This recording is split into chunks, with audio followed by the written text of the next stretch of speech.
Labas rytas, aš esu Gediminas Tankius. Šiandieną supažindinsiu jūs su sistemų inžinieriaus specialybės užkulisiais.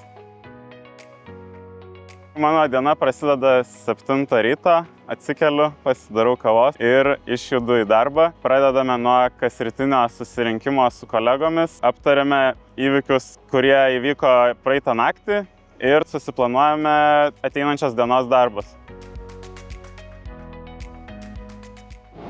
Turbūt jums kyla klausimas, iš kur šis garsas. Šis garsas sklinda iš besisukančio agregato. Šiuo metu veikia vienas agregatas, tai kartais, kai veikia 4 agregatai, garsas gali būti 4 kartus didesnis. Prie kiekvieno iš jų yra valdymo spintos, kuriuose yra atskiri valdikliai. Mūsų kaip sistemų inžinierių darbas yra tų valdiklių priežiūra, klaidų stebėjimas, inspektavimas ir defektų šalinimas.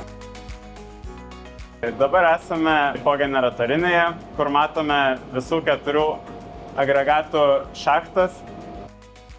Atėjus dirbti nuo pirmosios dienos, man čia buvo visiškas kosmosas, tačiau dabar po 3 metų tai tapo mano įprasta darbo vieta.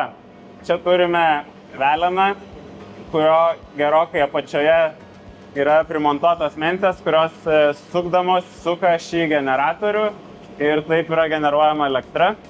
Čia turime daugybę pritvirtintų jutiklių skirtų vibromonitoringo stebėjimui, taip pat ir agregato darbui. Hidroelektrinėse vibracijų stebėjimas yra labai svarbus aspektas. Jutikliai yra išdėlioti įvairiose agregato taškuose ir visi signalai surenkami šioje spintoje esančio valdiklio, kuris toliau siunčia visą informaciją į programinę įrangą esančią operatyvinėje patalpoje. Čia vyksta absoliučiai visų sistemų stebėjimas.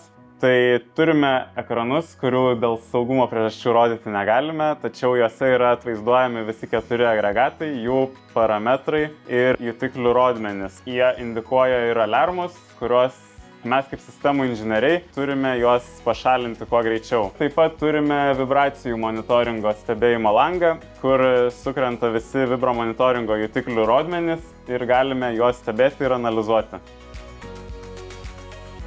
Kas mane labiausiai šiame darbe įkvepia, tai darbas su komanda, su kuria mes prisidedame, jog elektra pasiektų mūsų gyventojus.